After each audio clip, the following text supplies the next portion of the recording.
வணக்கம். வாழ்க வளமுடன், வாழ்க வையகம். உலகத்து மக்கள் அனைவருக்கும் எல்லா நாட்களும் நல்ல நாட்களாக மலர்ந்து என்றென்றும் மகிழ்ச்சியா இருக்கணும் அப்படின்னு வாழ்த்துறோங்க. இன்னைக்கு நான் என்ன பேசணும்? பிள்ளையராப்பா பிள்ளையாரப்பா பிள்ளையாரப்பா. சுவாமி தரிசனம். நம்மள யாருக்காவது சுவாமி தரிசனம் கிடைச்சிருக்கா? நான் சொல்றது சுவாமி தரிசனம்னா இப்ப கோயிலுக்கு போறோம், சுவாமி ஏழை பண்ணி எடுத்துன்னு வரும் பொழுது தரிசனம் கிடைச்சிருக்குன்னு சொல்லலாம்.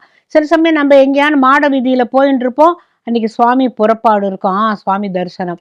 அதல்ல, சுவாமியை நேர பார்த்துருக்கோமா? இந்த கலிகாலத்துல இதெல்லாம் நடக்குமா அப்படின்னு ஒரு கேள்வி வரும் இல்லையா? ஆனா நடந்திருக்கு. யாருக்கெல்லாம் தெரியுமா? எனக்கு தெரிஞ்சு சொல்லணும் அப்படின்னா, தியாகராஜ சுவாமிகள் ராமர் சீத்தையெல்லாம் கண்ணால பார்த்துருக்கார். அதே போல திருப்பறையாறு அப்படின்னு ஒரு ஒரு ஊரு, அங்க ராமர் கோவில் இருக்கு. கேரளாவில் ஒருத்தர் இருந்தார். அவருக்கு ஒரு நல்ல மகன் பிறந்தான். ஆனா அவனுக்கு சித்த சுவாதீனம் இல்லாம போச்சு. குரங்கு சேஷ்டையெல்லாம் பண்ணிட்டு இருப்பான். அவருக்கு என்ன வருத்தம்னா, சுவாமி கடவுளே, நான் இருந்து எனக்கு கல்யாணம் ஆகி ஒரு நல்ல குழந்தைய பெற்றேன், அழகான குழந்தைய பெற்றேன். ஆனா சித்த சுவாதீனம் இல்லாம இருக்கானே, இவனுக்கு எப்ப விடிமோட்சம் கிடைக்கும்? நான் அப்படி என்ன தப்பு பண்ணினேன் அப்படின்னு வேண்டின்னு இருந்த பொழுது, அந்த ஊர்ல ஒரு ஜோசியர் சொன்னாராம், இது சில சமயம் சுவாமி குத்தம். இப்ப தெய்வ குத்தம்னு சொல்றாங்க தெரியுமா? நம்ம தெய்வத்துக்கு நம்மள அறியாம ஏதானு பண்ணியிருப்போம், அல்லது இகழ்ந்திருப்போம். ஆமா, என்ன சாமி அப்படின்னு பேசி இருந்திருப்போம். அது ஏதானு இருக்கும். நீ ஒரு காரியம் பண்ணு, இவன் பண்ற குரங்கு சேஷ்டையெல்லாம் பார்த்தா ராமரால தான் இவனுக்கு சரி பண்ண முடியும் அப்படின்னு தோன்றது. திருப்பறையாறு அப்படின்னு ஒரு ஊர் இருக்கு கேரளாவில். அங்க போ, அங்க நீ ராமனை கும்பிடு, இந்த இவனுக்கு சித்த சுவாதீனம் சரியா போகணும்னு வேண்டிக்கோ. காரணம் என்ன தெரியுமா? இவன் பூர்வ ஜென்மத்துல குரங்குகளை கல்லால் அடிச்சு துன்புறுத்தி இருக்கிறான். அந்த குரங்குகளோட சாபம் தான் இவனுக்கு. இவன் இப்ப குரங்கு சேஷ்டை பண்ணிட்டு இருக்கான். எங்க இருந்து எப்படி முடிச்சு போடுறாங்க பாத்தீங்களா? முன்வினை பின்னால வரும் முற்பகல் செய்யின் பிற்பகல் விளையும்னு சொல்றோம். குரங்குகளை அடித்தோ அதுகளை துன்புறுத்தினா உனக்கு பிறக்கிற குழந்தை குரங்கு சேஷ்டை பண்ணும் அப்படின்னாக்கா, இப்ப நம்ம யாருமே அதெல்லாம் எந்த ஒரு ஜீவ ஜந்துவையும் நம்ம தொல்லப்படுத்த மாட்டோம். அதுதான் நாம இல்லையா? அப்போ இவர் பார்த்தாரா, அந்த பையனையும் அழைச்சிட்டு திருப்பறையாருக்கு போய், ராமா, எனக்கு தெரியாதப்பா, நான் உன் கோயிலே தான் இருக்க போறேன், நீ அவனை சரியாக்குற வரைக்கும் நான் இங்க விட்டு போக போறது இல்லை. எனக்கு இந்த குழந்தைய கொடுத்த நல்ல சித்த சுவாதீனம் இல்லாமல் இப்படி இருக்கிறத பார்க்கறேன், எனக்கு ரொம்ப வேதனையா இருக்கு. உன்னை கும்பிடுறதுக்கு அவன் 2 கையும் கூப்பி நல்லபடியா பேச வெய்யி அப்படின்னு அந்த தினம் சுவாமியை வேண்டிப்பாரா. அவனும் அங்க வரவாளோடலாம் குரங்கு சேஷ்டையெல்லாம் பண்ணிட்டு அவனுக்கு ஒன்றும் குணம் ஆகலை. ஒரு நாளைக்கு என்ன பண்ணானா, அப்பாவை இப்படி பண்ணிட்டு, என்னடா அப்படின்னு ஒண்ணு, பா, ஒரு குரங்கு பிரசாதம் தருது, வாங்கிக்கட்டா அப்படின்னு. என்னடா அது, இதனால் வளர்னு உளறின்னு இருந்தான். போ வாங்கிக்கோ அப்படின்ன உடனே இவன் நேரம் அந்த குரங்கு கிட்ட போனானாம். குடு அப்படின்னு கேட்ட உடனே அந்த குரங்கு அவனுக்கு பூ, சந்தனம் எல்லாம் கொடுத்துதான். அப்புறம் அவன் கையில ஒரு பழத்தையும் கொடுத்துட்டு அந்த குரங்கு போயிடுதான். அப்ப இவன் அங்கேருந்து வந்துட்டு, அப்பா, குரங்கு பாருப்பா பிரசாதம் எல்லாம் கொடுத்துருக்குன்னு ஒண்ணு. எப்படிறான்னு ஒண்ணு தெரியலப்பா, அந்த குரங்கு என்னை கூப்பிட்டுது. அப்ப ராமர் சந்நிதியில் அவர் நின்ன பொழுது அவருக்கு மனசுல என்ன பட்டதான், இந்த குரங்குக்கு இவன் செஞ்ச தீங்குக்கு அனுமாரே பிரத்யக்ஷமாகி இவனுக்கு நல்ல அந்த குறையையும் போக்கி பிரசாதமும் கொடுத்திருக்கார் அப்படிங்கிறதுக்காக அந்த கோவில்ல அதிர்வேட்டு போடுறதுன்னு ஒரு வழக்கம். பொதுவாகவே கேரளாவில் சுவாமிக்கு உங்க பேர்ல ஒரு அதிர்வேட்டு போட்டுட்டுமா அப்படிங்கிறாங்க. சுவாமிக்கு பட்டால்னு ஒரு அதிர்வேட்டு போட்டா அது ஒரு ஆஃபரிங் மாதிரி பண்றாங்க. இன்னைக்கும் அந்த திருப்பறையாறு கோவில்ல ஏதாவது வேண்டிண்டு அதிர்வேட்டு போடுறதுன்னா, அதுக்கு காசை கட்டிட்டோம்னாக்க உடனே ஒரு வேட்டு வைப்பான், டமால்னு அது மேலே போய் வெடிக்கும், பட்டாசு மாதிரி. ஸோ அதிர்வேட்டு போடுறதும் ஒரு வழிபாடுங்கிறது தமிழ்நாட்டுக்கு தெரியாத ஒரு வழக்கம் இல்லையா? அதனால அதை உங்களோட பகிர்ந்துட்டேன். இப்ப சுவாமியை நேர பார்த்தவா யாருன்னு சொன்னேன் இல்லையா? தியாகராஜ சுவாமிகள் அவர்கிட்ட எத்தனையோ ரூபாயை கொடுக்கறதுக்கு ராஜா ரெடியா இருந்த போது அவர் என்ன சொன்னார்? இந்த பணமெல்லாம் ஒரு ஒரு ஒரு பாக்கியமா? ராமநாமம் இருக்கும்போது இதெல்லாம் என்ன அப்படின்னு சொல்லி, சீச்சி எல்லாத்தையும் எடுத்துன்னு போ. நிதி சால சுகமா, ராமுனி சந்நிதி சேவா சுகமான்னு அவர் பாடினார் இல்லையா? ரொம்ப அழகான பாட்டு. நிதி சால சுகமா ராமுனி ராமுனி சந்நிதி சேவா சுகமா, இந்த நிதி சால சுகமா அப்படின்னு சொல்லி தன்னுடைய சகோதரருடைய வாயெல்லாம் பேசாம இரு, காசு நமக்கு முக்கியம் இல்லைன்னு சொன்னவர் வறுமையில தான் இருந்தார். ஒரு நாளைக்கு ஒரு முதியவர், அவரோட மனைவி, கூட ஒருத்தர், இன்னொருத்தர், இவ 4 பேருமா அவ வீட்டுக்கு நாங்க யாத்திரை போயிட்டு வரோம், போயின்னு இருக்கோம், இங்க ராத்திரி தங்கலான்னு வந்தோம் அப்படின்னு உடனே, ஆஹா வாங்கோ. அப்பெல்லாம் இந்த விருந்தோம்பல், நாங்க ரொம்ப ஏழைங்க, நீங்க யாரும் இங்க வராதீங்க, அடுத்த வீட்டுக்கு போங்கன்னு சொல்ல மாட்டேன். யார் வந்தாலும் உள்ளே வரவேற்று என்ன இருக்கிறதோ, அவங்க குடிக்கிறது ஒரு கஞ்சி அல்லது ஒரு ஏதோ ஒரு பயத்தங்கஞ்சியா இருந்தா கூட எல்லாருக்கும் கொடுத்துட்டு தான் அவங்க அது அந்த காலம். உள்ள வாங்கோ அப்படின்னுட்டு இருந்து நீங்க பசியாறிட்டு அப்புறமா ராத்திரி இங்க தூங்கிட்டு போகலாம் அப்படின்னு சொன்ன உடனே அவ 4 பேரும் வந்து அங்க இருக்கா. இவரோட மனைவி தவிக்கிறா. வீட்டுல மணி அரிசி கிடையாது, இவ்வளோண்டு தான் அரிசி இருக்கு, இத்தனை பேருக்கு நான் எங்க போய் சாப்பாடு வாங்குவேன் அப்படின்னு சொல்லிட்டு அரிசிக்கு என்ன பண்றதுன்னு இவருக்கா எல்லாரையும் உள்ள கூப்பிட்டு விடுறாரேன்னுட்டு அந்த அம்மா ஒரு பாத்திரத்தை எடுத்து இந்த புடவை தலைப்ப இப்படி மூடிண்டு இந்த இடத்துல அந்த குத்தடுக்க வச்சுண்டு அப்படி போத்திண்டு வாசலுக்கு போறா. பக்கத்து வீட்டுல போய் கொஞ்சம் அரிசியை கொடுங்கோ, எனக்கு விருந்தாளி வந்திருக்கான்னு சொல்றதுக்காக. அந்த அம்மா அப்படி போறத அந்த முதியவர் பார்த்தாராம். பார்த்துட்டு, எங்கம்மா போற? எங்களோட இதுல நிறைய திணை மாவு இருக்கு, நீ அத பிசைஞ்சு ரொட்டி பண்ணிடுறியா அப்படின்னு கேட்டாராம்.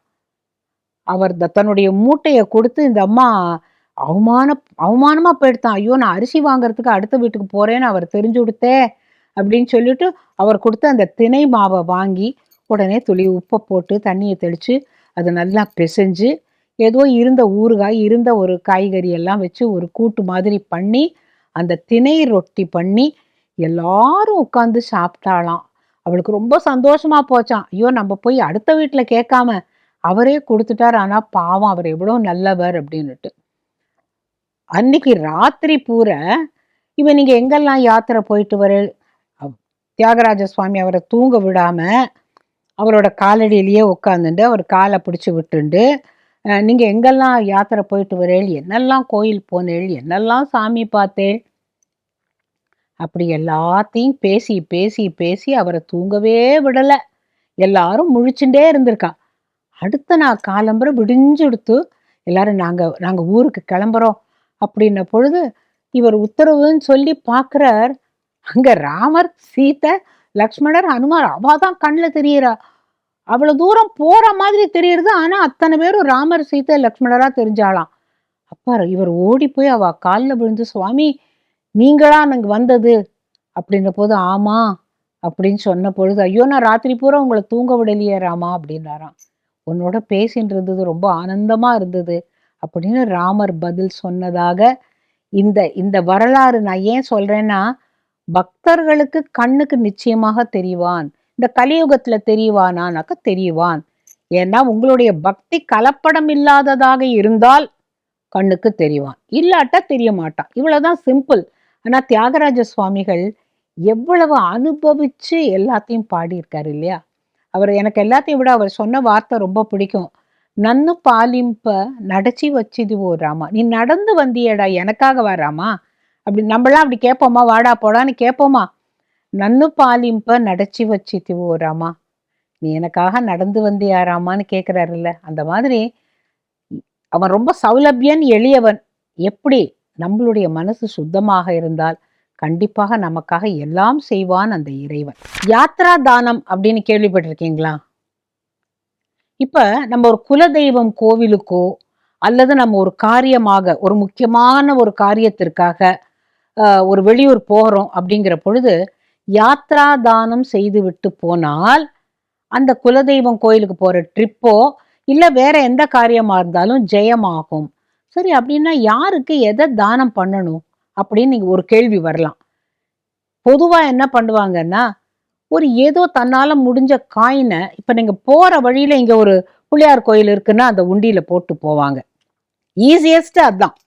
இப்ப ராமர் என்ன பண்ணாராம், தந்தை சொல் மிக்க மந்திரம் இல்லை அப்படிங்கிறதுக்காக அவர் வனவாசத்துக்கு காட்டுக்கு கிளம்புறார். கிளம்புற பொழுது யாத்ரா தானம் கொடுத்து விட்டு போகணுங்கிறது அந்த காலத்துல ஒரு ஒரு ஒரு நியமமா இருந்தது. யாத்திரை நம்ம சொல்றோம் இல்லையா, அது யாத்ரா தானம் அப்படின்னா யாத்திரை போகின்ற பொழுது, இப்ப கூட ராமேஸ்வரம் காசிக்கெல்லாம் போற பொழுது தன்னால முடிஞ்சதை தானம் கொடுத்துட்டு போவாங்க. இப்போ நம்ம ஒரு யாத்திரைக்கு போறோம் அப்படின்னா என்ன பண்ணுவோம், சாமான்கள் எல்லாம் பத்திரமா வீட்டுல பூட்டி வச்சுட்டு போவோம். இந்த பொருட்கள் உங்களுடைய யாத்திரைக்கு உதவுமோ? உதவாது.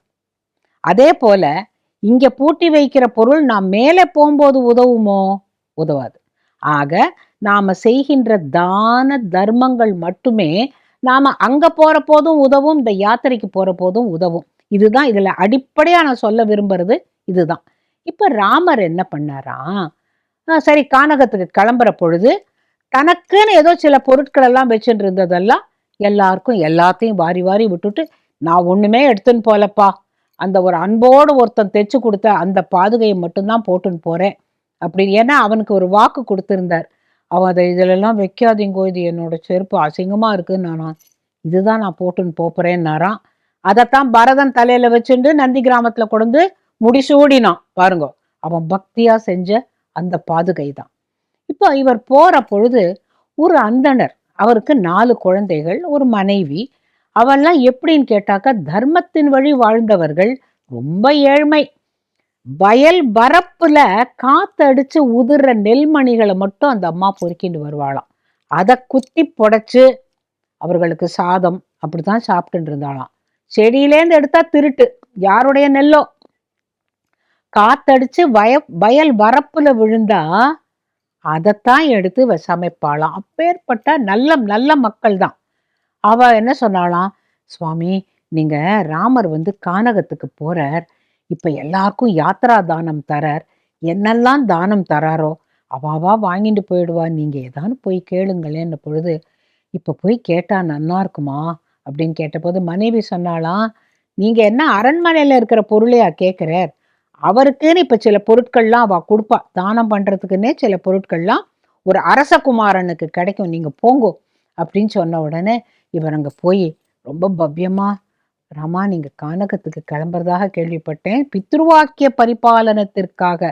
அதாவது ராமர் கிட்ட போய், ஐயோ முடிசூட வேண்டிய ஒரு ராஜா நீ இப்ப நீங்க கானகத்துக்கு போறியேன்னுலாம் சொன்னா அவரை தான் உதைக்கணும் இல்லையா? அப்படிலாம் சொல்லாம பித்ருவாக்கிய பரிபாலனத்திற்காக தாங்கள் கானகம் செல்கிறீர்கள், நான் ரொம்ப ஏழை, ஏதோ 4 குழந்தைகள், என் மனைவி நாங்க தான் கொடுத்தனம் பண்ணிட்டு இருக்கோம், வயலில் காற்றடித்து விழுகின்ற உதிர்கின்ற நெல்மணிகளை மட்டுமே கொண்டு நான் ஜீவனை நடத்தின்னு இருக்கேன், எனக்கு நீங்க ஏதாவது தரணும் அப்படின்ன பொழுது ராமர் சொன்னாராம், அந்தனரே உங்களுடைய பேர் என்னன்னு போ, திரிஜடன் அப்படின்னு சொன்னாராம். திரிஜடா ஒரு காரியம் பண்ணுங்கோ, நீங்க கொஞ்சம் முன்னால வந்திருக்கலாம், நிறைய பொண்ணும் பொருளும் எல்லாத்தையும் நான் தட்டு தட்டா எல்லாருக்கும் கொடுத்துட்டேன், இப்போதைக்கு என்கிட்ட இந்த பசுக்கள் மட்டும்தான் இருக்கு, அதைத்தான் இப்ப தானம் பண்றதுக்காக அவ கொடுத்துருக்கா, நான் இதை உங்களுக்கு எத்தனை வேணும் அப்படின்ன பொழுது அவர் பார்த்தாராம், என்ன ஒரு 100 பசு இல்லை ஒரு 200 பசு கேட்டிருக்கலாம்.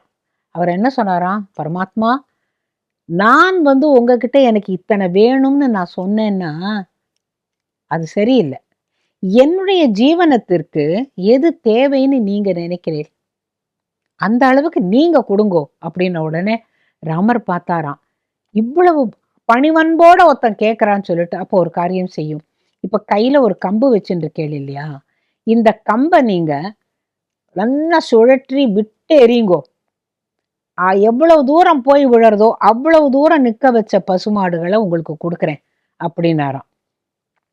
அது சொன்ன உடனே அவர் சொல்றாரா, நானும் ஏழை பிராமணன், உதிர்ற நெல்லை சாப்பிட்ற உடம்புல எனக்கு என்ன தெம்பு இருக்கும் சொல்லிட்டு இந்த உத்தரியத்தை வரிஞ்சு இடுப்புல கட்டிண்டாராம். கையில இருக்கிற கம்ப இந்த குழந்தைகளும் அந்த அம்மனையும் வேண்டிண்டாங்களாம், கடவுளே இது நிறைய தூரம் போய் இந்த கம்பு விழணும், அப்பதான் நமக்கு நிறைய மாடு கிடைக்கும்னு.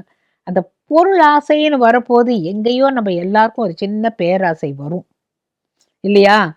இவ்வளவு கொடுத்தா ஏன் இவ்வளவுதான் கொடுக்கணும், இவ்வளவு கொடுக்க கூடாதான் தோணும் இல்ல? அப்படியெல்லாம் அவளுக்கு லேசா தோணி இருக்கு. இவர் பார்த்தாராம், உத்தரியத்தை வரிஞ்சு கட்டிட்டு கையில இருக்கிற கம்பர் இன்னும் சுழட்டி விட்டு எறிஞ்சாராம். அது கங்கை கரை வரை போய் விழுந்ததாம். ராமருக்கு ரொம்ப சந்தோஷம்.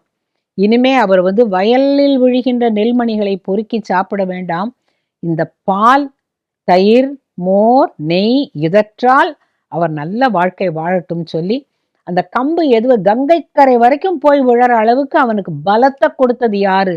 அந்த அந்தணன் அல்ல, ராமன்.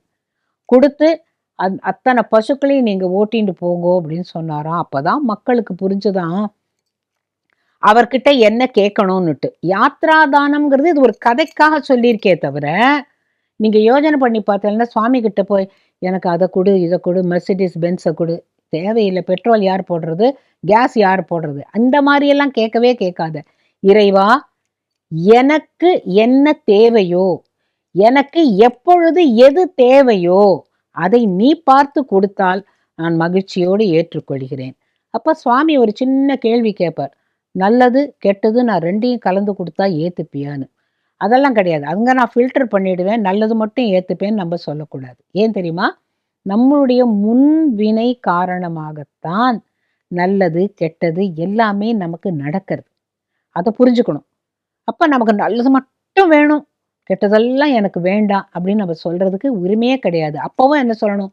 உன்னுடைய சித்தம் அதுவானால் நான் மகிழ்வோடு ஏற்றுக்கொள்கிறேன், நீ என்ன சொன்னாலும் நான் ஏற்றுக்கொள்கிறேன், ஆனா எனக்கு நீ நல்லதே பண்ணு, கூட தீமை வந்தாலும் அதை தவிர்க்க வேண்டியது உன் பொறுப்புன்னு சுவாமி கிட்டேயே பொறுப்பை விட்டுட்டோம்னா இப்ப இந்த அந்தணன் செஞ்ச மாதிரி நாம செய்யணும்.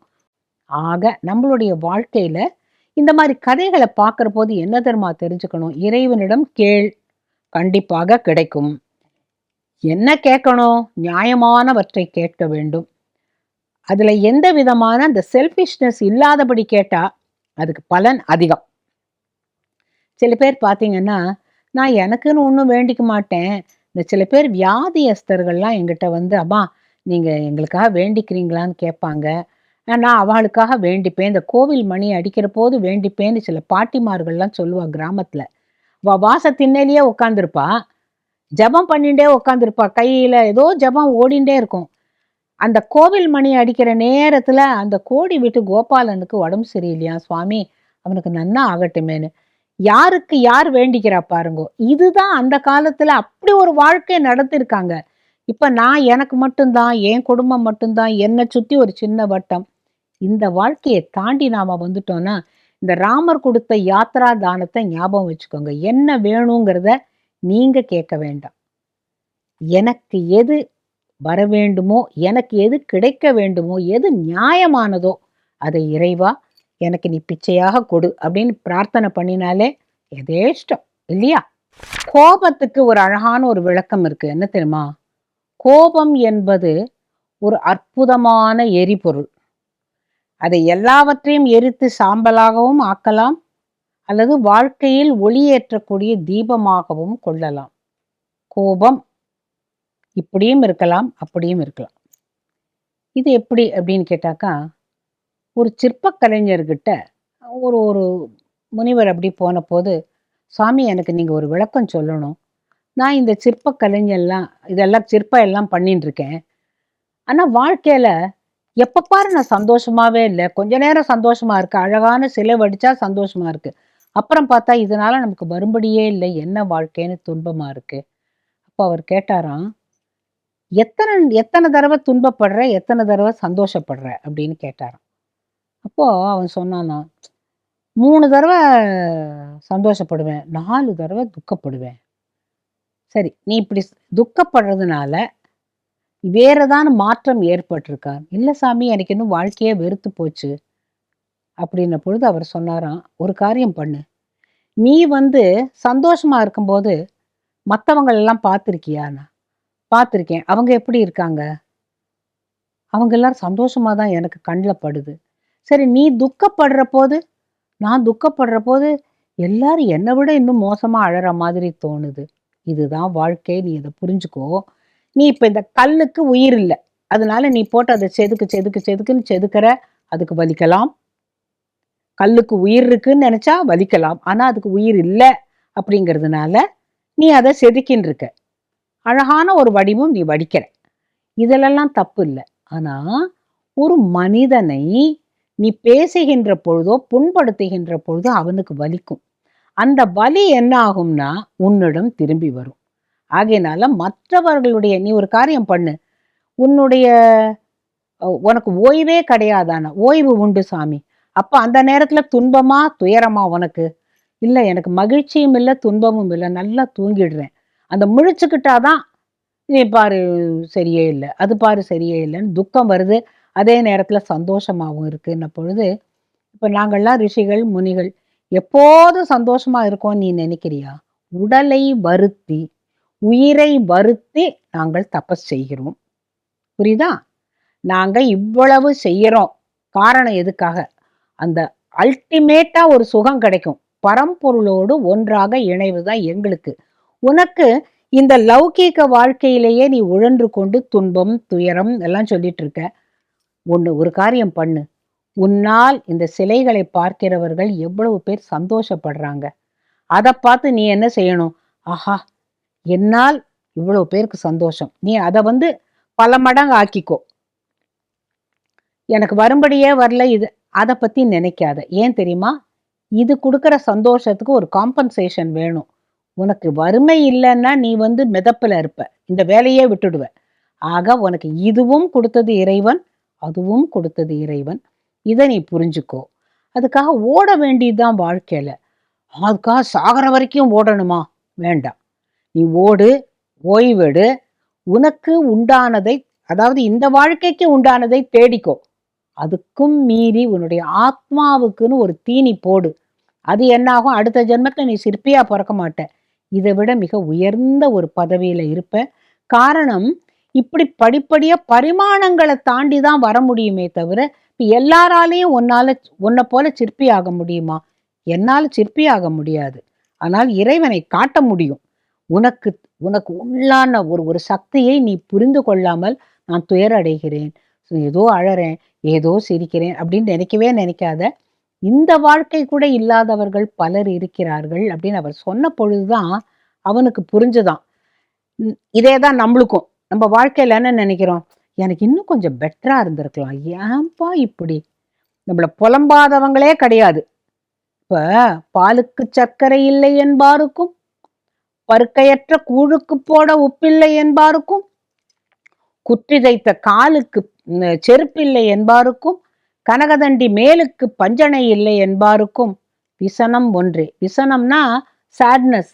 எல்லாருக்கும் ஒண்ணுதான். இவனுக்கு என்ன? பாலுக்கு சர்க்கரை. எப்பா பால் இருக்குப்பா, சர்க்கரையே இல்லப்பா, போப்பா. பருக்கையற்ற கூழுக்கு போட உப்பில்லை. இவனுக்கு சர்க்கரை இல்லைன்னு அழறான், அவன் உப்பு இல்லைன்னு அழறான். குற்றிதைத்த காலுக்கு செருப்பில்லை, அவனுக்கு அந்த ஒரு காலே இல்லை. அந்த கால், இந்த இன்னொரு காலுக்கு எனக்கு செருப்பு இல்லைன்னு ஒருத்தன் வருத்தப்பட்டான். எடை, காலே இல்லடா, அந்த ஒரு காலுக்கு இருக்கிற செருப்பை வச்சுன்னு ஓட்டுறான்னு தோணாம. குற்றிதைத்த காலுக்கு செருப்பில்லை என்பாருக்கும், கனகதண்டி மேலுக்கு பஞ்சனையாம், அதாவது நல்ல மெத்தையாம், இன்னும் 4 தலகாணி இருந்தா நல்லா இருக்குமே நினைச்சா இது நியாயமா?